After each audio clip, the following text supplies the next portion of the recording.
இந்த காலை வேளையிலும் நம்முடைய தியானத்திற்கு ஆண்டவர் கொடுக்கிற வார்த்தை மத்தேயு எழுதின சுவிசேஷம் 20வது அதிகாரம். மத்தேயு எழுதின சுவிசேஷம் 20ஆம் அதிகாரம் 6வது வசனத்தை மாத்திரம் வாசிக்கிறேன், கவனித்துக் கொள்ளுங்கள். மத்தேயு 20:6.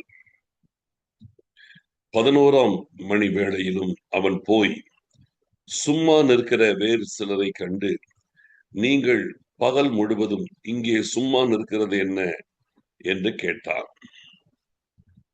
இதெல்லாம் 11ஆம் மணி வேளையிலும் அவன் போய் சும்மா நிற்கிற வேறு சிலரை கண்டு, நீங்கள் பகல் முழுவதும் இங்கே சும்மா நிற்கிறது என்ன என்று திராட்சை தோட்டத்தின் வீட்டெஜமானாகிய ஒரு மனுஷன் தன்னுடைய திராட்சை தோட்டத்தில் வேலை செய்யும்படியாக ஜனங்களை பார்த்து அழைக்கிறதை பார்க்கிறோம். இங்கே பார்க்கும் பொழுது இயேசு கிறிஸ்து ஒரு அழகான உண்மையை சொல்கிறார். ஒரு வீட்டெஜமானன், அவனுக்கு ஒரு திராட்சை தோட்டம் இருக்கிறது. அந்த திராட்சை தோட்டத்திலே வேலை செய்யும்படியாக காலை முதல் அவன் பகல் நேரம் காலை முதல் காலை 6 மணியிலிருந்து ஆட்களை வேலைக்கு அமர்த்துகிறான். 3ஆம் மணி வேளையிலும் அமர்த்துகிறான், அதாவது காலையில் 9 மணி. அதன் பிறகு 6ஆம் மணி வேளையிலே அமர்த்துகிறான், இல்லையா, 12 மணி. 9ஆம் மணி வேளையிலே அமர்த்துகிறான், அதாவது 3 மணி. பின்பு 11ஆம் மணி வேலை. 11ஆம் மணி வேலை என்பது சாயங்காலம் 5 மணி. 11ஆம் மணி வேலை என்பது சாயங்காலம் 5 மணியை குறிக்கும். இவங்க ஒரு பகல் வேலை செய்கிறார்கள் என்றால் 12 hours ஒர்க். அந்த நாட்களிலே இந்த ஒரு பகல் வேலை செய்கிறார்கள் என்றால் அது 12 hours ஒர்க். காலையில் 6 to 6, காலையில் 6 மணிக்கு வேலையை ஆரம்பித்து மாலை 6 மணி வரையில வேலை செய்யணும். அதற்கு ஒரு பணம் கூலி. ஒரு நாளைக்கு வேலை செய்வதற்கு ஒரு பணம் கூலி. அப்படி இருக்கும் பொழுது வேலைக்கு அமர்த்துகிறான். காலையில் 6 மணியிலிருந்து ஆட்களை வேலை செய்ய அமர்த்துகிறான். வர்றாங்க, செஞ்சுட்டே இருக்கிறாங்க. இன்னும் அந்த திராட்சை தோட்டத்துல வேலை இருக்கிறது, பெரிய தோட்டம், அதனால நிறைய வேலை இருக்கிறது. அவனுக்கு ஆட்கள் தொடர்ந்து தேவையா இருக்கிறது, தொடர்ந்து செய்ய சொல்றான். காலையில் எப்பவுமே வேலைக்கு அமர்த்துகிறவர் காலையில தான் செய்வாங்க, இல்லாட்டா அடுத்த நாள் செய்வாங்க. ஆனா இந்த எஜமான் பாத்தீங்கன்னா தயாள குணம் உள்ளவர். சரி, கொஞ்சம் லேட்டா வந்து செஞ்சாலும் பரவாயில்ல, வேலை நடந்தா போதும், அதனால அதற்கு கூலி கொடுத்து விடலாம், எல்லாருக்கும் ஃபுல் கூலி கொடுக்கிற மாதிரி கொடுத்துருவோம் என்று சொல்லி அவன் தயாள குணம் உள்ளவனாய் இருந்து செய்கிறான். இப்படி பார்க்கும் பொழுது காலையிலிருந்து பலரை கூப்பிட்டுட்டே இருக்கிறான். வரவங்களாம் வந்து வேலை செஞ்சுட்டே இருக்கிறாங்க. அதன் பிறகு அவன் வெளியிலே ரோட்ல எல்லாம் போய் பார்க்கிறான், வீதிகளிலே பார்க்கிறான். அங்கே சிலர் நிற்கிறதை பார்த்து, நீங்க ஏன் உங்களுக்கு வேலை செய்யலையா அப்படின்னா, எங்களுக்கு யாரும் வேலை கொடுக்கலன்றாங்க. பரவாயில்ல, எந்த திராட்சை வந்து வேலை செய்யுங்கன்னு கூப்பிடுறான். இப்படி கூப்பிட்டுட்டே வந்தவன் கடைசியிலே 11ஆம் மணி வேலை, இன்னும் 1 hour தான் இருக்குது, 6 மணிக்கு வேலையெல்லாம் முடிக்கிற நேரம். 5 மணிக்கு அவன் போய் பார்க்கும்போது சிலர் பகல் முழுசும் சும்மா இருந்தாங்களாம். ஹோல் டே, காலையிலிருந்து சாயங்காலம் வரைக்கும் சும்மா இருந்தாங்க. இருந்து இன்னும் 1 hour தான் இருக்குது, 1 hourல வேலையை முடிக்கணும் 6 மணிக்கு. அப்படி இருக்கும்போது காலையிலிருந்து சாயங்காலம் 5 மணி வரைக்கும் ரோட்ல சும்மா அங்க வயல்வெளி இந்த வேலி அருகே நின்றுட்டு இருக்கிறாங்க. அப்ப அவங்கள பார்த்து கேட்கிறான், நீங்கள் சும்மா நிற்கிறது என்ன? பகல் முழுவதும் நீங்கள் இங்கே சும்மா நிற்கிறது என்ன? காலையிலிருந்து சாயங்காலம் 5 மணி வரைக்கும் ஒரு வேலை செய்யாம சும்மா உட்கார்ந்துக்கிறீங்களே, என்ன காரியம்?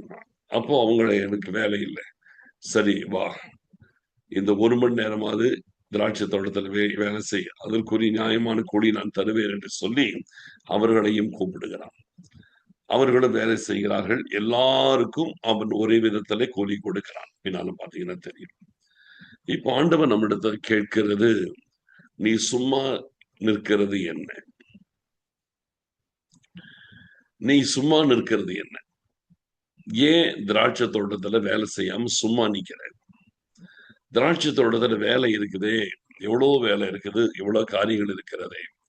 அப்படி இருக்கு, நீ ஏன் சும்மா இருக்கிறேன்னு கேட்கிற.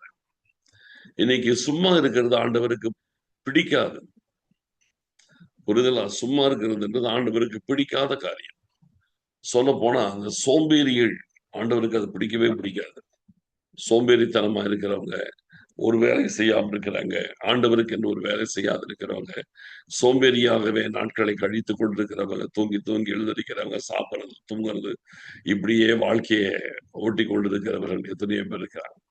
பல நேரத்துல நாங்களே பல இடத்துல பார்ப்போம். சிலர் பார்த்தீங்கன்னா, காலையிலிருந்து ராத்திரி வரைக்கும் சும்மாவே ரோட்ல நின்றுருப்பாங்க. வரவங்ககிட்ட பேசிட்டு, அப்படியே கதை பேசிட்டு, வாழ்க்கையில அவங்க யாரு அவங்களுக்கு ஒரு தரிசனம் கிடையாது, ஒரு நோக்கம் கிடையாது. சும்மாவே நிப்பாங்க. சும்மாவே நிப்பாங்க. எந்த வேலையும் மாட்டாங்க. எந்த வேலை சொன்னா செய்ய மாட்டாங்க. அவங்களுக்கு வேலை செய்ய முடியாது. வளைஞ்சு வேலை செய்ய முடியாது. அந்த மாரி பழகிடுவாங்க. பழகிட்டு சும்மாவே இருப்பாங்க. அதே போல இன்னைக்கு ஆவிக்குரிய உலகத்துல பார்க்கும் பொழுது, நம்ம வெளி உலகத்துல மட்டும் இல்ல, ஆவிக்குரிய உலகத்துல பார்க்கும் பொழுது, சிலர் சும்மா இருக்கிறதான காரியத்தை பார்க்க முடிகிறது. சும்மா இருக்கிறது. எந்த வேலையும் செய்யறது. ஆண்டவருடைய காரியத்துல எதையுமே செய்யறது. சும்மா நிக்கிறது.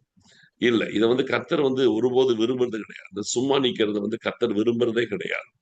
ஆண்டவர் சொல்றார், வந்து வேலை செய். கர்த்தருடைய காரியத்திலே, அவருடைய தோட்டத்திலே வேலை செய்யுங்க என்றார்.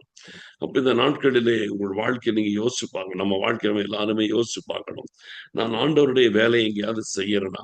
ஆண்டவருக்காக ஏதாவது பிரயோஜனமா நான் இருக்கிறேனா? அல்லது என்னுடைய வாழ்க்கையை நான் சும்மாவே இருக்கிறேனா? திராட்சை தோட்டத்துல வேலை செய்யாம என்னுடைய காரியத்தை மாத்திரம் கவனிச்சுட்டு நான் பாட்டுக்கு சும்மா இருந்துட்டு இருக்கிறேனா? ஆண்டவர் பார்க்கிறாரு.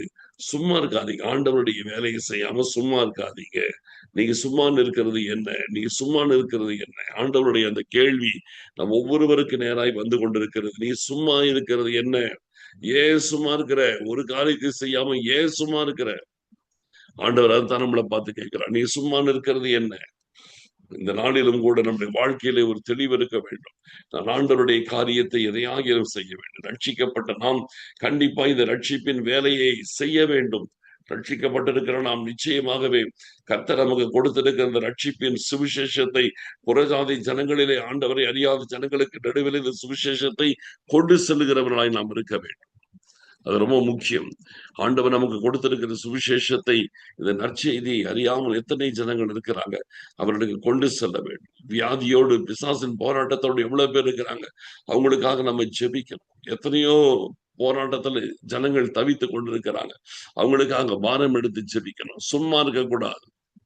புரிதலா? நம்ம சும்மா இருக்கவே கூடாது. நீங்கள் ஒருவேளை உலக காரியத்துல எங்கேயாவது வேலை செஞ்சு கொண்டிருக்கலாம். ஆனால் ஆண்டவருடைய காரியத்துல நீங்கள் ஒரு வேலையும் செய்யல. எந்த ஒரு காரியத்தை நீங்க எடுத்து செய்யலன்னு ஆண்டவருக்கு பார்த்து கேட்பாரு, நீ சும்மா இருக்கிறது என்ன? ஏன் சும்மா இருக்கிற? என்னுடைய வேலையை நீ செய். கர்த்தருடைய ராஜ்யத்துக்கு உரிய வேலை எப்பொழுதும் நமக்கு ஆயத்தமாய் இருக்கிறது. எல்லா நேரத்திலும் அதற்கு அந்த வேலை இருக்கிறது. தேவ ராஜ்யத்துக்கு உரிய வேலை ஒருபோதும் முடிவடைவதில்லை. நம்முடைய வாழ்க்கையில எப்பொழுதும் கடைசி வரைக்கும் தேவ ராஜ்யத்துக்கு உரிய வேலையை நாம் செய்கிறவர்களாய் இருக்கும்படியாக ஆண்டவர் நம்மை சிருஷ்டித்து வைத்திருக்கிறார். அதனால தெய்வ பிள்ளைகள் யாரும் அமைதியா இருக்காதீங்க. உங்களுடைய வாழ்க்கையை வீணாக்காதீங்க. இருக்கிறது ஒரே ஒரு வாழ்க்கை இந்த உலகத்துல நம்ம வாழ்கிறோம்.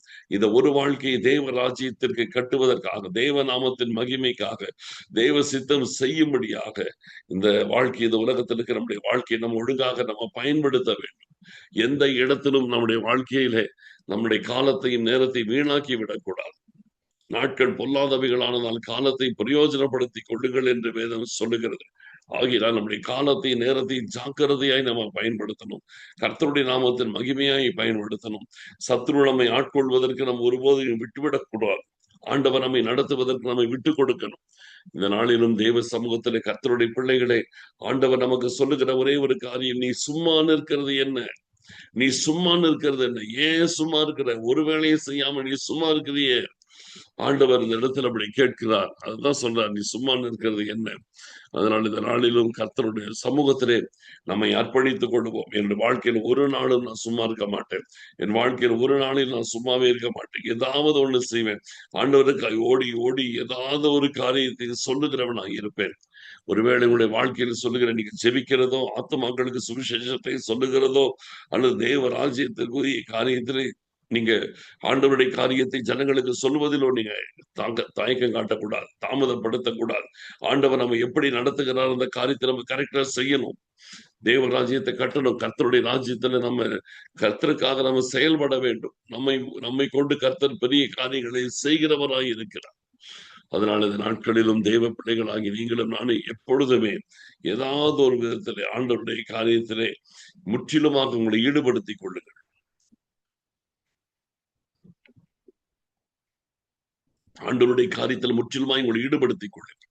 யாரும் சும்மா இருக்காதீங்க. கர்த்தர் சீக்கிரம் வரப்போகிறார். அவர் வரும் நேரத்திலே நாம் ஆண்டவருக்கு என்று செயல்படுகிறவர்களாக இருக்கணும். நம் ஆண்டவருக்கு என்று செயல்பட்டு கொண்டிருப்பதுதான் ஆவிக்குரிய வாழ்க்கையில் நாம் நிலைச்சிருக்கிறோம் என்பதற்கு அடையாளமாக இருக்கிறது. ஆவிக்குரிய வாழ்க்கையில் நம்ம ஆண்டவரோடு வாழுகிறோம் என்றால் அதனுடைய அர்த்தம் என்ன? ஆண்டவருடைய சமூகத்தில் நம் ஆண்டவருக்காக ஏதாவது ஒன்றை செய்ய வேண்டும். ஏதாவது ஒண்ணு செய்யணும். சும்மா மட்டும் இருக்கவே கூடாது. அது ஆண்டவருடைய பார்வையில் தவறான ஒரு காரியம். அதனால இந்த நாளிலும் கூட ஆண்டவருடைய சமூகத்தை நம்ம அர்ப்பணிப்போம். ஆண்டவரே, என் வாழ்க்கையில ஏதாவது ஒரு வேலையை நீங்க சொல்ற வேலையை நான் கரெக்டா செய்யணும்ப்பா. என் வாழ்க்கையோடு நீங்க பேசுகிறீங்க. அதனால நீங்க எனக்கு நியமித்திருக்கிற வாழ்க்கை, நீங்க எனக்கு நியமித்திருக்கிற இந்த காரியங்கள், இதன் மூலமாக நீங்கள் எல்லாவற்றிலையும் கர்த்தரைகளை எடுத்து பயன்படுத்த வேண்டும் என்று கேட்போம். சோத்திரம் அப்பா, உமக்கு நன்றி செலுத்துகிறோம். தேவனே, நாங்கள் ஒருவராகிலும் எந்த வேலையும் செய்யாம சும்மா வாழ்க்கையை நாங்கள் வீணடித்து விடக்கூடாது அப்பா. எங்கள் ஆவி, ஆத்மா, சரீரம் எல்லாவற்றையும் நாங்கள் உமக்கு மாத்திரமே செலுத்துகிறோம். எங்களை தாழ்த்தி அர்ப்பணிக்கிறோம் ஆண்டவரே. உடைய ராஜ்யத்தை கட்டுவதற்கு எங்களை ஒப்பு கொடுக்கிறோம் ஆண்டவரே.